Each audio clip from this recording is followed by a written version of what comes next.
Papa a crié, tu n'as été qu'une onde depuis le jour de ta naissance. Maman a ajouté, nous aurions aimé que tu n'aies jamais existé. J'ai remis ma veste en place et j'ai dit, alors j'arrêterai d'exister pour vous. Je suis sorti.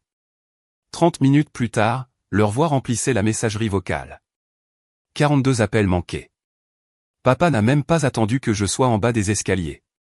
J'étais juste en train d'attraper mon sac près de la porte d'entrée quand il a commencé, assez fort pour que je sache que les voisins pouvaient entendre à travers les murs. C'est toujours comme ça que ça commençait. L'humiliation publique d'abord. La logique jamais. Tu n'as été qu'une onde depuis le jour de ta naissance. Je me suis figé pendant peut-être une demi-seconde, la main sur la sangle. Celle-là, elle a frappé différemment. Pas parce que c'était nouveau, mais parce que cette fois il l'a dit lentement, comme s'il pensait chaque mot.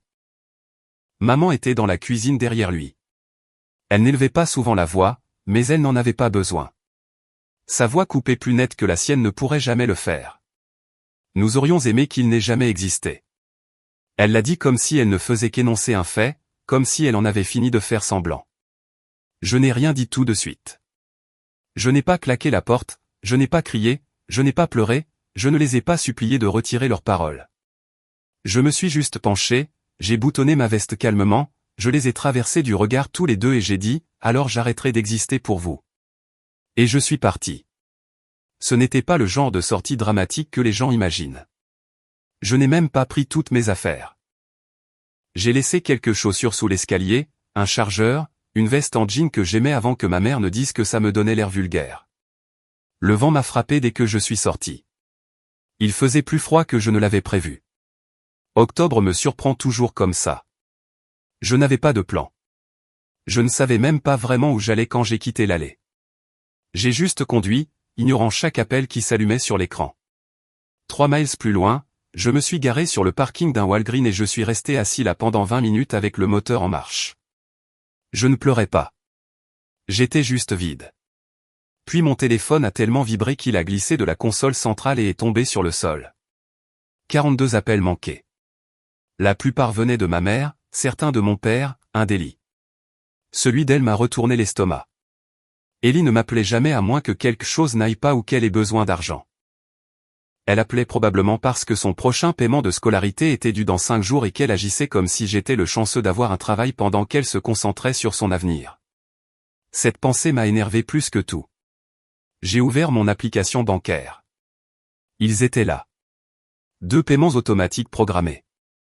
Un pour le prêt de mes parents, celui pour lequel ils ne pouvaient pas se qualifier seuls. L'autre pour les frais de scolarité hors de l'état d'Ellie. Je les ai regardés fixement pendant longtemps. Puis j'ai cliqué sur annuler pour les 2. Ce n'était même pas satisfaisant. C'était juste nécessaire. Je suis retourné à mon appartement, un minuscule 3 pièces au dernier étage sans ascenseur. Je n'avais même pas prévu d'y aller au départ, mais j'avais besoin d'un endroit qui soit à moi, un endroit où je puisse être tranquille sans que personne ne me demande ce qui n'allait pas avec ma tête. J'ai mis mon téléphone en mode silencieux et je l'ai jeté dans le tiroir de la cuisine. Qu'il crie dans le vide. Qu'il ressente ce que c'est quand quelqu'un qui est toujours là ne l'est plus soudainement. Parce que pour une fois, j'en avais fini d'être celui qui arrangeait tout. Le matin, les appels avaient doublé. 68 au total, 20 messages vocaux, des SMS, 2, certains s'excusant, certains en colère, certains longs murs de rien enrobés de culpabilité. Je n'en ai ouvert aucun. Au lieu de cela, je me suis habillé et je suis allé travailler comme si c'était un mercredi comme les autres. Je m'occupais du marketing pour une entreprise immobilière de taille moyenne en centre-ville. Rien de glamour, mais c'était bien payé, et il ne faisait pas de micro-gestion. Personne là-bas ne savait rien de ma famille, et c'est comme ça que j'aimais ça. À midi, Ellie m'avait envoyé 4 SMS et laissé un message vocal qui avait commencé calmement et s'était terminé de manière frénétique. La date limite pour ses frais de scolarité était dans 3 jours. Je ne l'avais pas prévenue. Je n'en voyais pas l'intérêt. Elle ne m'avait jamais prévenu quand elle avait décidé de me trahir devant nos parents, elle ne m'avait jamais prévenu quand elle avait menti sur l'incident de la voiture, ou quand elle avait accidentellement supprimé l'enregistrement Venmo qui prouvait que j'avais couvert son loyer pendant 2 mois l'année dernière. La différence, c'est que je me souvenais de tout, de chaque fois qu'ils avaient pris son parti et m'avaient fait me sentir fou de me défendre. Elle a envoyé un SMS à nouveau vers 14 heures. Juste un mot, sérieusement? Je l'ai ignoré et j'ai continué à faire défiler les maquettes de publicité. Vers 16h30, j'ai reçu un appel d'un numéro inconnu. J'ai refusé. Puis un autre, puis un autre. Au 5e, j'ai décroché en pensant que ça pouvait être lié au travail. C'était ma mère qui appelait depuis un téléphone jetable ou une ligne fixe. Elle n'a pas crié cette fois. Elle avait l'air presque calme, mais ses mots étaient toujours creux. Elle a dit qu'ils étaient juste contrariés et que j'étais dramatique. Elle a demandé pourquoi j'avais annulé les paiements. Elle m'a rappelé à quel point ils avaient travaillé dur, combien ils avaient sacrifié. Je n'ai rien dit, j'ai juste écouté. Puis j'ai raccroché. Ce soir-là, j'ai ouvert le vin que j'avais gardé pour mon anniversaire et j'ai versé la moitié de la bouteille dans une tasse. Je me suis assis sur le sol près de la fenêtre et j'ai regardé les lumières de la ville. J'aurais dû me sentir bien, puissant même. Mais surtout, j'avais froid, pas le genre qu'on corrige avec une couverture. Puis Ellie est arrivée. Je ne sais pas comment elle a trouvé mon adresse, peut-être grâce à un des contacts de papa, mais elle était là, frappant à ma porte comme si l'immeuble était en feu. Je n'ai pas ouvert. Elle a commencé à crier. D'abord mon nom, puis des jurons, puis des excuses. Elle a dit que si je ne réglais pas le paiement des frais de scolarité, elle perdrait ses cours. Elle perdrait tout. Je me suis tenu près de la porte et j'ai attendu que sa voix se brise. Puis elle a dit quelque chose auquel je n'étais pas préparé. Ils disent qu'ils veulent vendre la maison maintenant. Ils t'en tiennent pour responsable. Je n'ai rien dit, pas même à moi-même. Elle est partie après ça. À minuit, j'avais 3 nouveaux messages vocaux. Un de papa, calme et court. Il a demandé si j'allais bien. Pas d'insultes, pas de sarcasme, juste que ça ne lui semblait pas normal. Quelque chose allait arriver. Je pouvais le sentir. Je n'ai pas dormi cette nuit-là, pas parce que j'étais contrarié, pas exactement. C'était plus comme une tension tranquille assise derrière mes côtes, maintenant tout trop alerte pour se reposer. Je me suis allongé sur le canapé avec la télé en sourdine, laissant la lumière scintiller sur le plafond. Chaque fois que je fermais les yeux, je continuais à penser au mot « Nous aurions aimé que tu n'aies jamais existé ». Ce n'était pas seulement qu'il l'ait dit. C'était qu'il le pensait. Pendant un instant dans cette cuisine, ils l'ont vraiment cru. Le matin, j'étais mort derrière les yeux, mais je suis quand même arrivé au travail à l'heure. Même ascenseur, même bavardage poli avec la réceptionniste, mais j'avais l'impression de marcher dans la peau de quelqu'un d'autre. Vers 11h, Ellie a appelé à nouveau. J'ai laissé sonner. Puis elle a envoyé un SMS, « Il ne mange pas, papa n'est pas allé travailler. Maman pleure tout le temps. Vas-tu vraiment laisser ça tout détruire ?» Elle n'a pas compris. C'est ce qui a fait le plus mal. Ils ont tout détruit, pas moi. Pourtant, ces mots sont restés dans ma tête longtemps après que le message ait disparu de l'écran. À midi, j'ai quitté le bureau pour me vider la tête. Je ne me souviens même pas quelle route j'ai emprunté ni quelle chanson jouait. Je conduisais juste, une boucle à travers la ville. Rien de prévu. Je me suis arrêté à un feu rouge juste après elle mais j'ai pensé à prendre un sandwich. C'était la dernière pensée claire dont je me souviens. Quand le SUV a grillé le feu rouge et a percuté le côté conducteur, je n'ai même pas eu le temps de me préparer. Le son était irréel, du métal et du verre qui se brisaient. Un moment de chaos total, puis le noir. Je suis revenu à moi la tête en bas, la ceinture de sécurité s'enfonçant dans mon épaule, du sang coulant quelque part près de mon oreille. Une femme criait dehors. Quelqu'un d'autre appelait à l'aide. Le pire n'était pas la douleur. C'était le silence à l'intérieur de moi. Pendant une minute entière, je m'en fichais de m'en sortir. L'ambulancier qui a ouvert la porte n'arrêtait pas de me poser des questions. J'ai répondu mécaniquement. Non. Date de naissance? Pouvez-vous sentir vos jambes? Oui. Oui. Pas d'os cassé. Dans l'ambulance, j'ai commencé à trembler. Pas de douleur, du poids de tout qui s'effondrait d'un coup. À l'hôpital, ils ont fait des examens, nettoyé les coupures, bandé mes côtes. Le médecin m'a dit que j'avais eu de la chance. Si j'avais été touché juste de quelques centimètres plus loin, je ne m'en serais pas sorti. Je n'ai pas pleuré avant qu'ils ne me rendent mon téléphone. Appel manqué. Cette fois, plus d'une centaine. 2 messages vocaux se sont démarqués. L'un était de ma mère. Sa voix était presque méconnaissable, paniquée comme si le monde avait basculé. Elle a dit qu'ils avaient entendu parler de l'accident par un ami au poste, qu'ils étaient en route. Le deuxième était de papa. Il a dit, s'il te plaît, laisse-nous juste te voir. Je ne le pensais pas. Je te jure devant Dieu, je ne le pensais pas. Je me fiche de ce qu'il faut faire. Ne nous quitte pas comme ça. Pendant quelques secondes, j'ai envisagé de les bloquer à nouveau, de tout couper, de laisser les murs rester debout. Mais la vérité, c'est que je ne me sentais plus fort. C'était juste fatigant. L'infirmière a demandé si je voulais qu'ils entrent dans la chambre. J'ai dit non. Elle a acquiescé sans insister. Alors ils ont attendu dehors. Je pouvais sentir leur présence avant de les voir, le genre de silence qui se construit quand des gens qui avaient l'habitude d'avoir du pouvoir sur vous ne savent plus soudainement où ils en sont. Je me suis allongé dans ce lit d'hôpital rigide, fixant les carreaux de plafond bon marché, essayant de décider ce que je ressentais. Il y avait de la douleur. Bien sûr, mes côtes me faisaient mal à chaque respiration, mais la plus grande partie était autre chose, quelque chose de plus lourd. Quand la porte s'est ouverte quelques heures plus tard, ce n'était ni ma mère ni mon père. C'était Ellie. Elle est entrée lentement, tenant un petit sac en papier avec un soda et un paquet de crackers, comme si elle pensait que ça allait arranger quelque chose. Elle s'est assise sur la chaise en face de moi, n'a rien dit au début. Puis finalement, il panique. Je ne les ai jamais vus comme ça. Maman n'arrête pas de trembler. Papa a pleuré dans la voiture. Je ne pensais pas qu'il pouvait faire ça. Je l'ai regardée. Elle avait l'air fatiguée, les cheveux en bataille, un sweat à capuche à l'envers, pas son apparence soignée habituelle. Elle a dit qu'ils n'avaient pas dormi de toute la nuit, que lorsqu'ils avaient entendu parler de l'accident, maman avait presque perdu connaissance. Je n'ai rien dit. Puis elle a dit quelque chose à quoi je ne m'attendais pas, je t'ai utilisé. Je le sais. Je t'ai laissé tout porter pour ne pas avoir à le faire.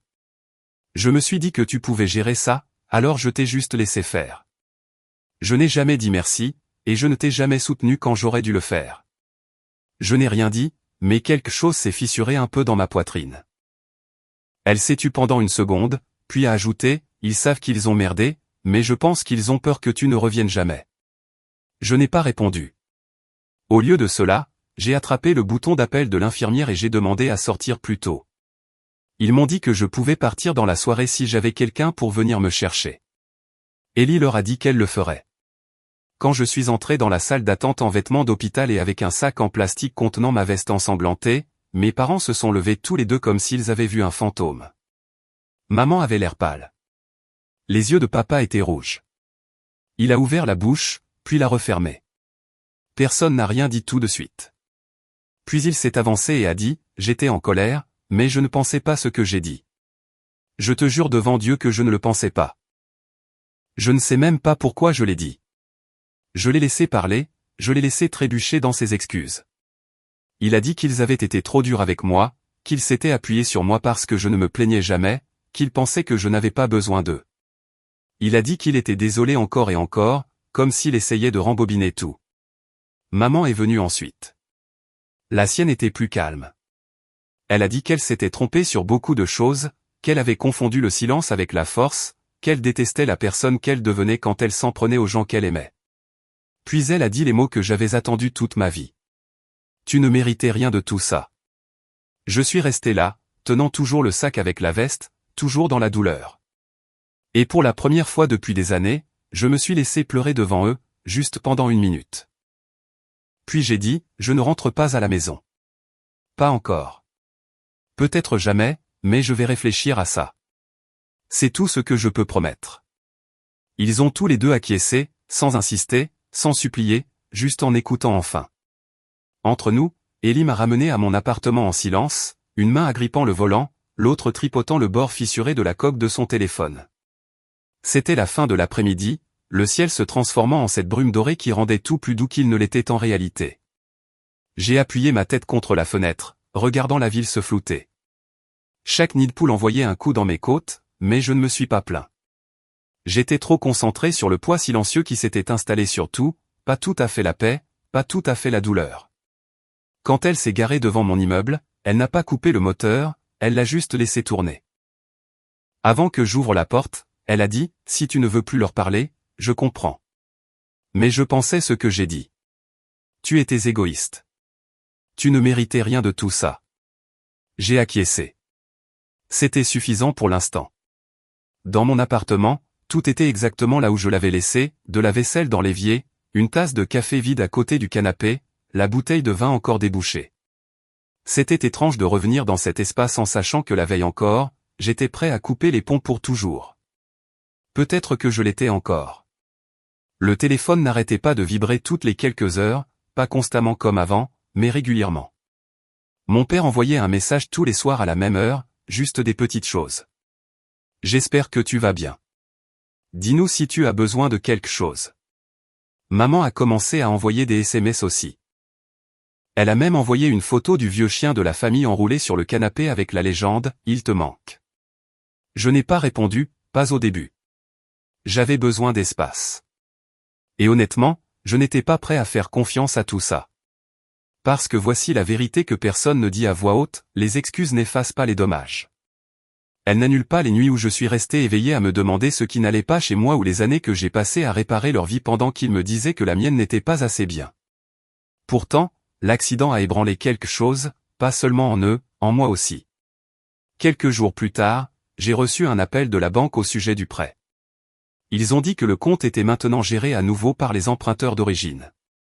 Mes parents avaient effectué un paiement, un vrai, et Ellie m'a envoyé une capture d'écran du nouveau plan de paiement de son université. Elle travaillait à temps partiel maintenant. Elle avait commencé à couvrir ses propres frais de scolarité. Aucun d'eux ne m'a demandé de rétablir les paiements. C'était la première vraie excuse. J'ai commencé une thérapie, juste une fois par semaine, une femme nommée Mara avec des yeux calmes et un ton pragmatique.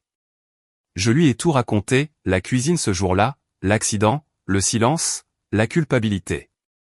Elle a demandé ce que je voulais de maintenant. Je n'avais pas de réponse.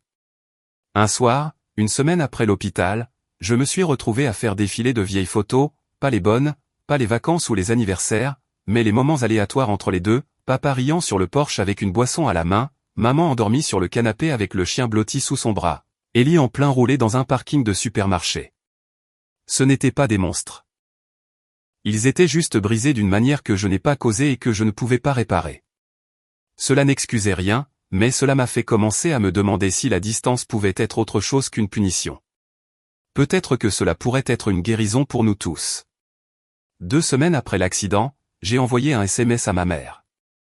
C'était court. Ok. Guérison. Je ne sais pas ce qui va suivre. Je pensais juste que tu devais le savoir.